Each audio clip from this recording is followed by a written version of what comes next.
इन्हें लगता है कि सवाल पूछने का हक सिर्फ इन्हें है क्योंकि ये प्रिविलेज है। ये वही लोग हैं जिनके पूर्वज पिछड़ों को, दलितों को, वंचितों को बुद्धू कहा करते थे। जो दूसरों को बुद्धू कहा करते थे, आज उन्हीं के घर में बुद्धुओं की भरमार है। ये वही लोग हैं जिनके पूर्वज दलितों, आदिवासियों को समानता का अधिकार न देने के बहाने बनाते थे। ये वही लोग हैं जिन्हें लगता था कि कैसे उनके सामने कोई दलित व्यक्ति कोट पैंट पहनकर खड़ा हो सकता है और संविधान लिख सकता है। बुद्धू मैं नहीं कह रहा, बुद्धू तो कांग्रेस के तत्कालीन प्रधानमंत्री श्री राजीव गांधी जी ने कहा था, वह भी सार्वजनिक रूप से सांझ को आंच किया। श्रीमान राहुल गांधी जी, पूरी कांग्रेस जमात पढ़ ले कि स्वर्गीय राजीव गांधी जी ने कहा था, आरक्षण के नाम पर बुद्धुओं को बढ़ावा नहीं देंगे। और नव भारत टाइम्स का ये लखनऊ एडिशन का 3 मार्च 1985 और बाईलाइन थी आलोक मेहता की। इस इंटरव्यू का शीर्षक था, आरक्षण के नाम पर बुद्धुओं को बढ़ावा नहीं।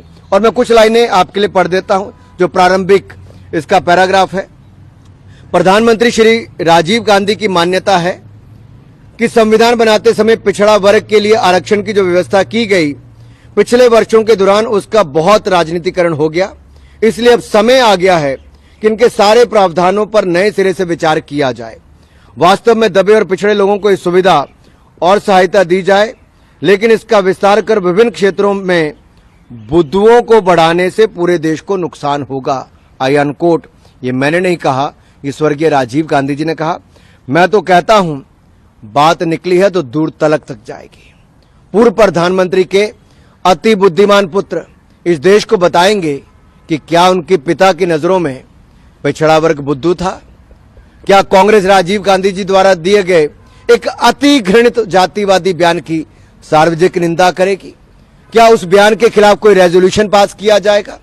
जो लोग आज तक लेगेसी की मलाई खाते आ रहे हैं, आज उनके मुंह में सवाल की खटाई पड़ गई तो झूठ बोलकर जगहसाई करवा रहे हैं।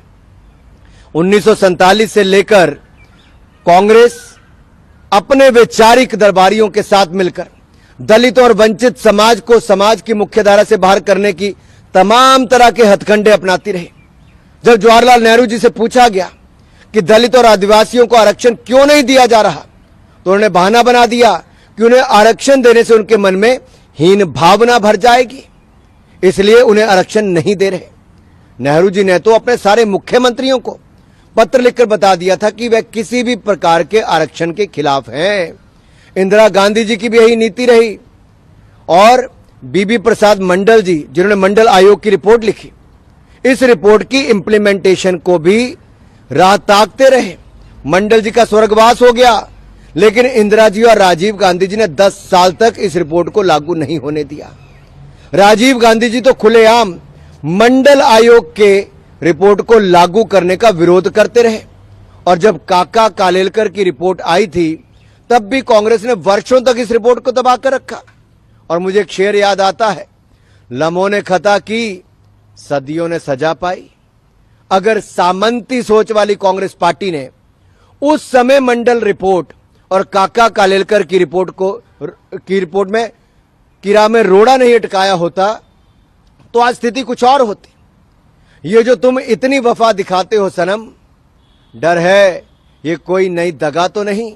पूरे देश में पिछड़ा, दलित, आदिवासी समाज को राहुल गांधी जी के इरादों पर शंका है, क्योंकि ये उसी परिवार और पार्टी के सर्वे सर्वा हैं जिसने आज तक सारी जरना और मर्यादाओं को तोड़कर आरक्षण का विरोध किया।